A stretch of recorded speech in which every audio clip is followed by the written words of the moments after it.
민주당에서 이제 잠재적인 대권 주자들 기재에 펴고 있다고 합니다.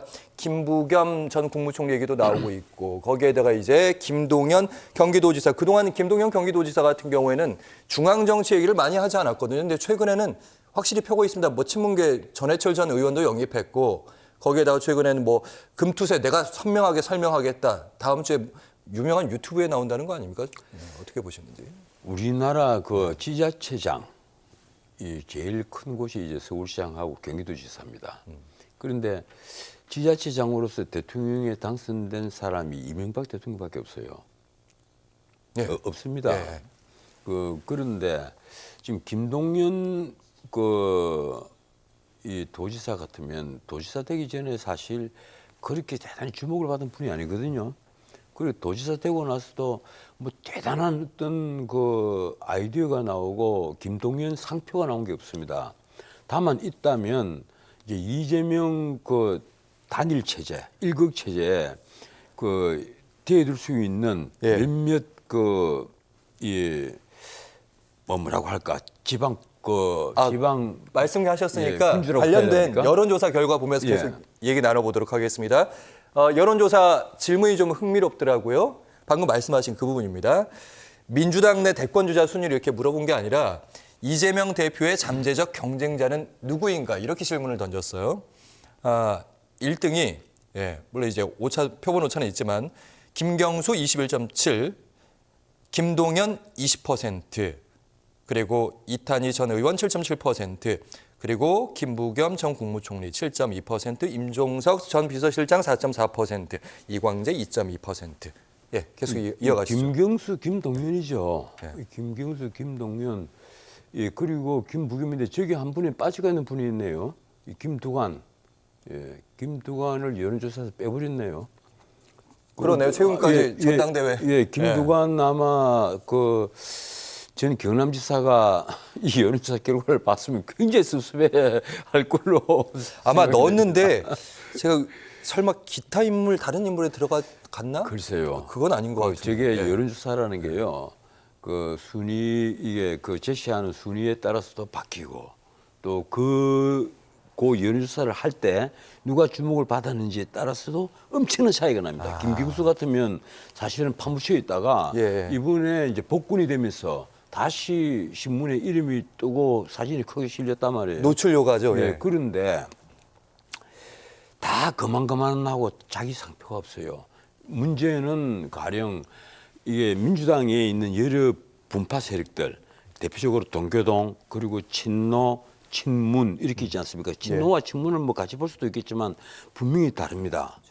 그러면 김경수 같으면 친노의 적자이면서도 친문과도 굉장히 가깝고. 그렇죠. 이 김경수는 그래요. 그리고 김동연은 또 어떻게 정의를 해야 될지 모르겠어요. 그래서 이걸 보면 우리가 가령 민주당에도 이제 이재명이 만약에 사법 리스크가 확대가 돼서 정치판에서 사라지면 과연 민주당에 누가 튀어오를 건가? 제가 보기로는 나는 김경수 복권을 윤 대통령이 시키는 걸 보면서 난 이런 생각을 문득했어요.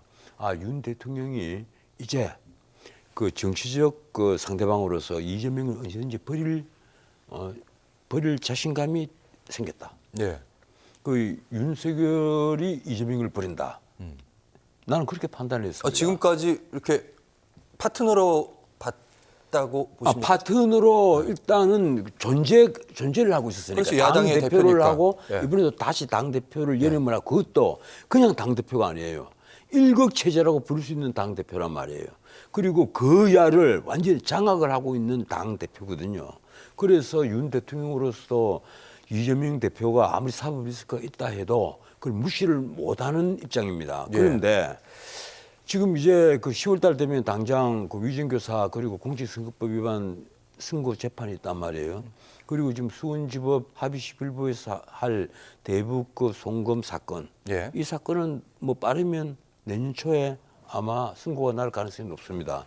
그러면 과연 이재명 대표가 이 많은 난관을 돌파할 수 있을까? 나는 내뿐 아니라 많은 법조계 인사들은 그건 불가능하다.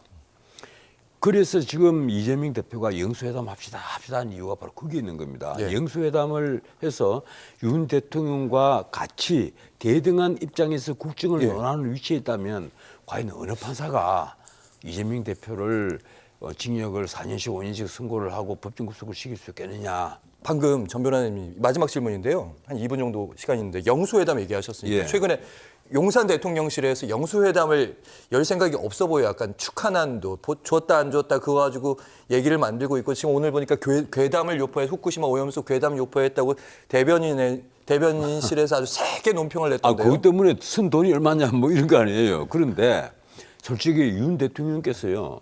영수회담을 할 아무런 필요성을 못 느낄 겁니다. 왜 그런가 하면 1차 영수회담이라고 부르는 그 회담에서 이재명 대표가 해서는 안 될 일을 했단 말이에요. 카메라가 나가는데 카메라를 돌려세우고 자기 호주머니 속에서 A4 용지를 끄집어내서 윤 대통령을 옆에 앉히고 예. 온갖 공격을 퍼부은 것 아닙니까?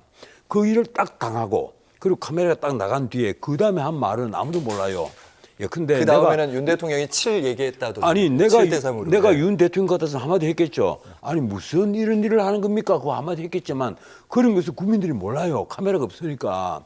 그런데 이런 일을 한번 딱 당하고 나면 신뢰가 사라진다는 겁니다.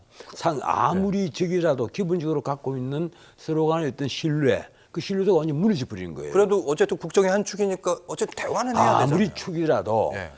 저분하고 내가 얘기를 하다가는 예. 또 무슨 일을 당할지 모르겠다. 이제 이런 판단이 들면 가급적 얘기를 하지 않으려고 하죠. 거기다가 알겠습니다. 예. 한동훈 대표와 대표회담을 하겠다고 그랬잖아요. 이재명 대표가. 예.